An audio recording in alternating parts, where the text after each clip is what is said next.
Many of us have genius within us. We have ideas. We use it for the company. We put in long hours, 60, 70 hours a week. We'll break our backs for the company. But when it comes to us, when it comes to using our genius in our own behalf, taking a chance with our own creativeness, acting on our own dreams and ideas, somewhere along the line we get paralyzed. We find some reason not to do it. Oh, I did that. I'm not as good as they are. I don't have their education. I felt inferior because I'd never had a college education. So I felt inferior. I thought people with college education were the most intelligent people in the world. And I felt inferior and intimidated by them. So I wouldn't want to speak before people that had more education than I did. What? Come on, Les, you can do that. Oh, no, I can't. Les, you're a good speaker, man. You can just communicate with people, period. There's just some things I just don't know. And can I pass? Get somebody else. I got a friend, man.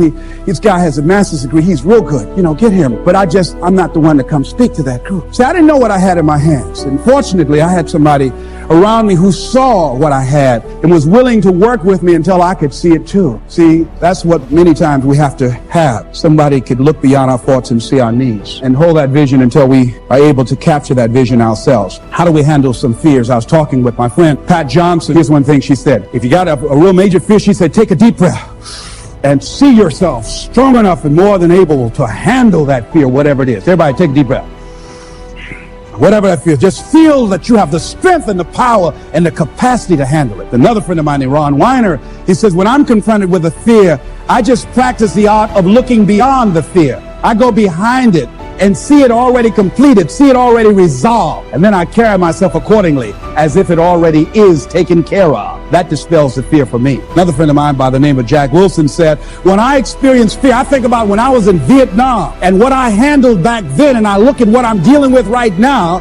And the fact that I survived that, the fact that I had other kinds of situations that were close calls or that I was overwhelmed with fear and I came through it, then I look at this and says, this is nothing here. And we've all had that experience, what Jack had. How many of you had some situations that you were in that you were overwhelmed with fear? You didn't know how you're going to come out, how you're going to survive. And you did. You survived and you didn't die. So what you got to do, whatever that was, whatever that state of consciousness, whatever that self-confidence that you had, however you stood up within yourself. Here's what we know. You survived. Here's what we know. You're still here. You didn't die. Hello. You did not die. You didn't die. You hear that? You didn't die. You're here right now. You got it and you handled that fear. You kicked it out of there. Remember that play Color Purple? I remember when Albert told the girl she couldn't go with Suge. She was afraid. She felt incompetent. And he said, where you going? You can't talk. Suge can talk. You ugly. You dumb. Suge got class. You ain't got nothing. Where you going? You ain't gonna make it. You're gonna fail. She said, look here. I might be ugly.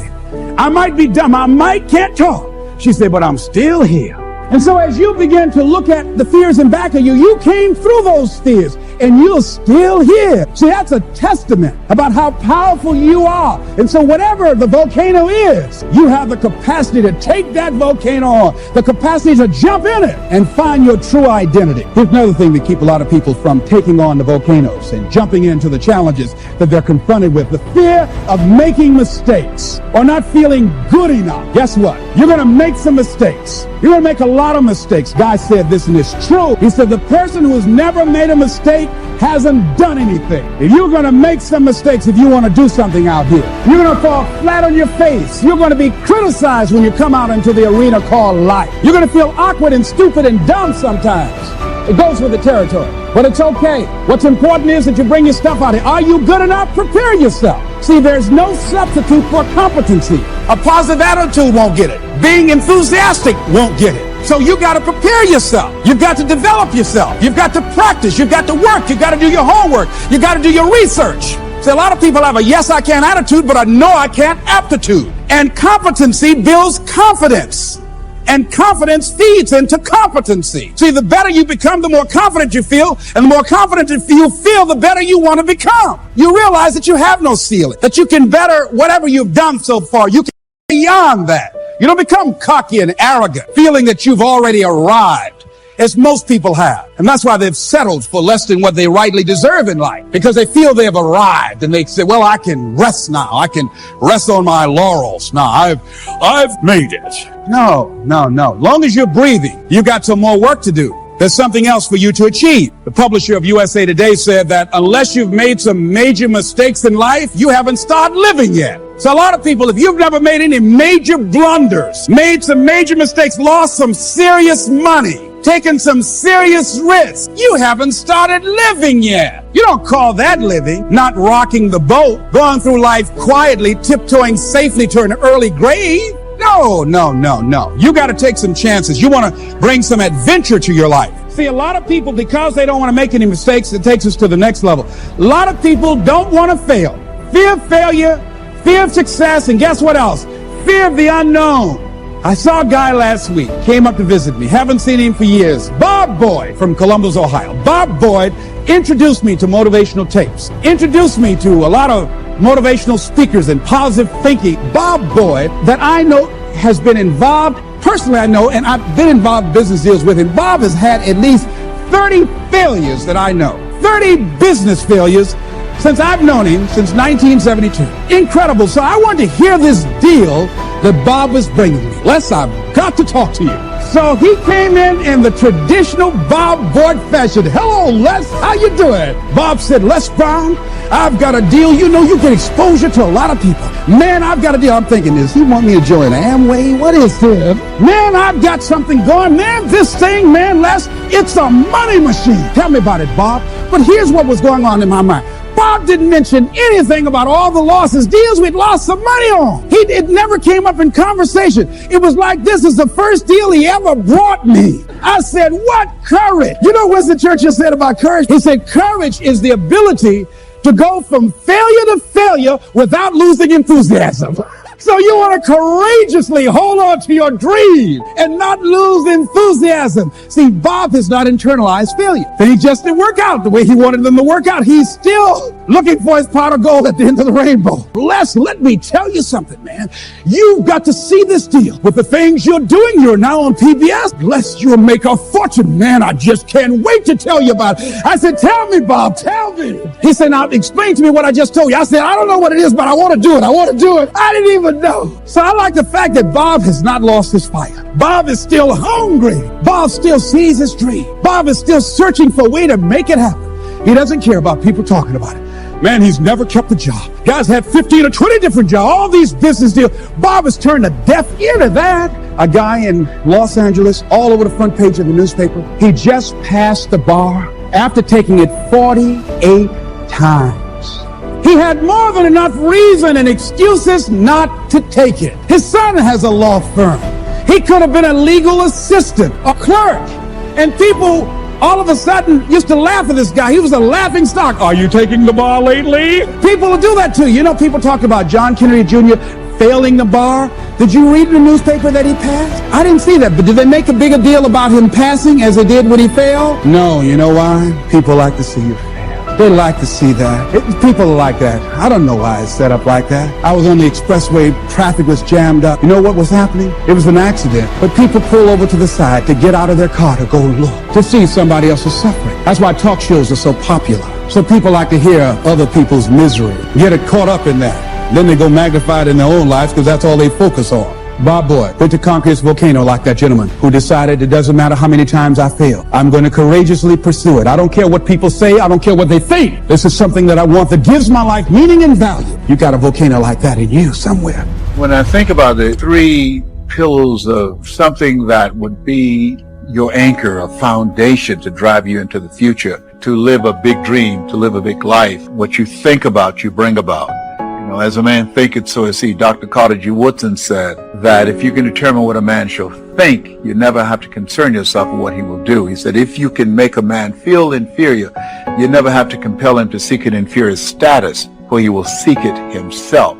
And if you can make a man feel justly an outcast, you never have to order him to go to the back door. He'll go without being told. If there's no door, his very nature will demand one. And I think that in many cases, governments and religious institutions have really unwittingly crushed the dreams and aspirations and the visions that people had of themselves. Not all, but a lot of them. And I think it's incumbent upon the individual to take responsibility, to develop yourself, to expand your mind, your vision, to seek out experiences. Helen Keller said life should be a daring adventure. It's boring. and start to dream.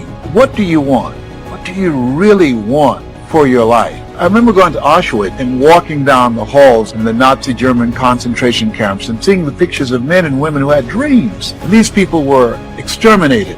And one of the things that I heard in my mind when I reflected on a book written by Viktor Frankl, who was there, he said, if you know the why for living, you can endure almost anyhow. And he talked about the people who were able to survive the inexpressible cruelties of Nazism, those who either believed in God or had someone that they loved that they were determined to see, or some cause bigger than themselves.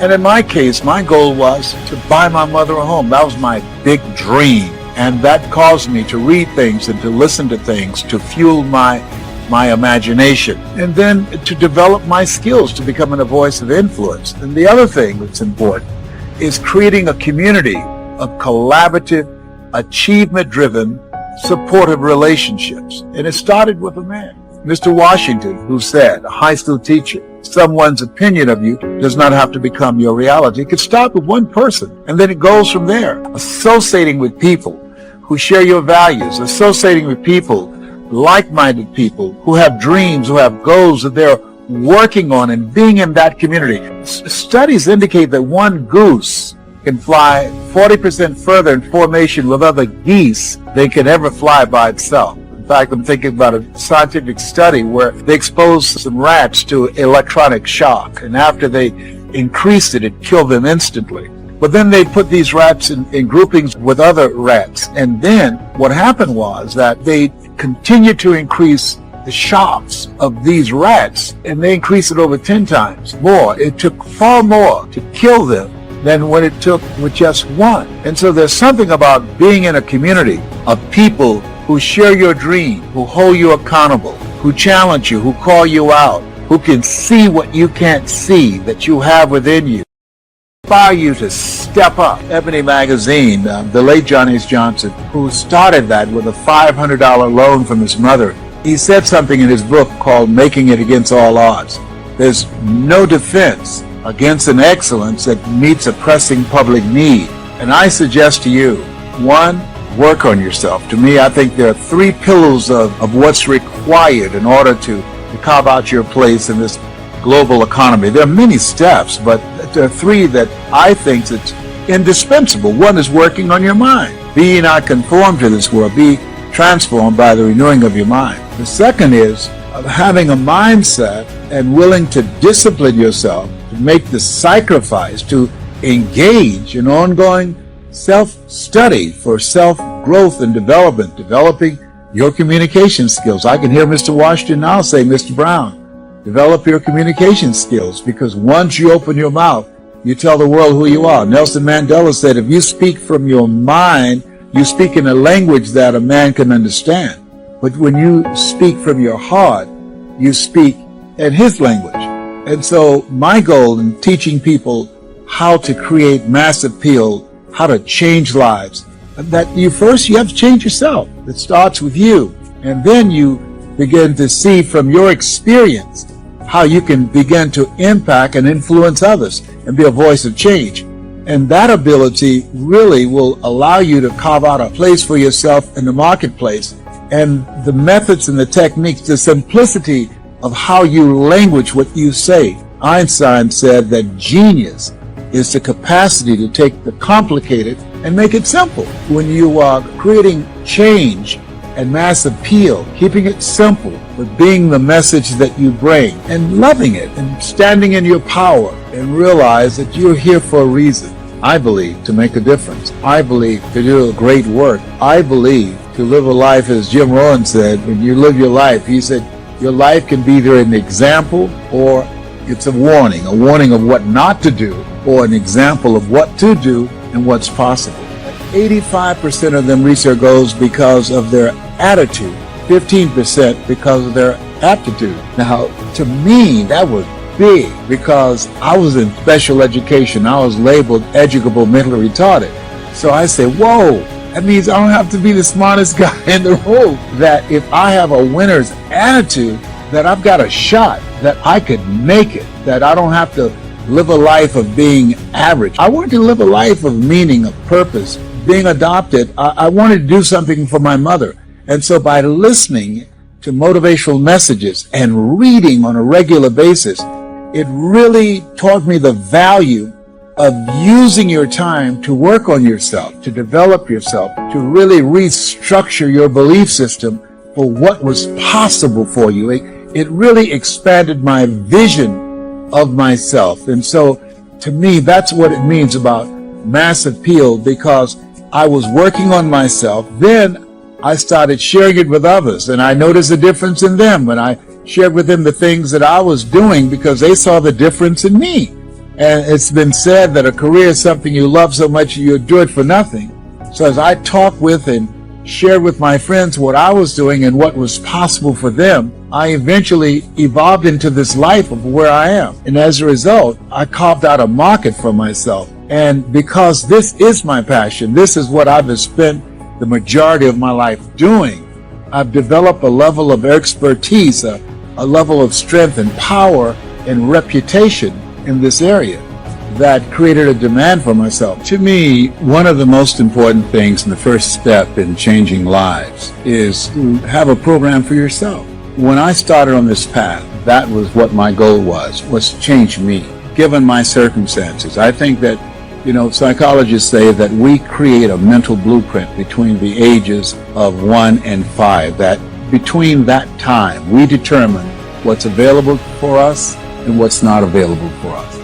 And so, given my circumstances, being born in an abandoned building on a floor in a poor section of Miami, Florida, I became interested in a path of developing myself. I remember shining the shoes of Mr. Sidursky, this man that my mother worked for, very wealthy, on Miami Beach. She cleaned his home and she cooked for the family and kept the children. And he listened to motivational messages. Unbeknownst to me, that was programming my mind, and it created a thirst within me to get on this path. I remember listening to Earl Nightingale, who said, "You don't get in life what you want, you get in life what you are." And so to me, reading became an out. It became a tool that I used to develop myself. And not just reading for enjoyment, but reading for personal growth, reading to look at those things that I read and to apply them in my lives. And I would read sometimes at night from 60, 100 pages a night, sometimes a whole book. And then I would underline the book and I would think about them, I would memorize them, and then I would apply them. I would try them out. All of us have seen our destiny at some point in time, and we decided not to listen. We decided to ignore it and say, no, that's not for me. And that's what causes many of us to give up on our volcano. The experiences and the challenges, the defeats, the disappointments, and the failures of life. Then we decide to sell out on our true potential, sell out on living our dreams, feeling that we're not good enough, not wanting to make any mistakes, particularly if you're raised with a great deal of criticism. So you've got to be willing to prepare yourself and do the best you can. Take your best shot and let the chips fall where they may. And believe that everything is going to be all right. Take that leap of faith. Trust yourself and know within yourself that everything's going to be all right. But aren't there some guarantees you can give us, Les? Yes. What is that? You're going to die. Excuse me? You're going to die. In case you didn't understand that, you can't get out of life alive. So I'm saying to you, you got 6 months to live. Live your life now. Live your dreams now. Live your life now. Live your dreams now. Start acting like this is your last day on the planet. This is the only life that I have, and that is my volcano. And I'm going to take the leap of faith. I'm going to jump in it, and I'm going to handle it, because I know the universe will never give me anything I don't have the capacity to handle. See, I say to you that you've got the power within you to handle any kind of volcano in your life, regardless of how it shows up, regardless of any kind of challenge that you might have in your life. I say to you, you've got that in you right now. Where will it come from? Don't worry. If you trust yourself, it will come to you at the right time in which you need it.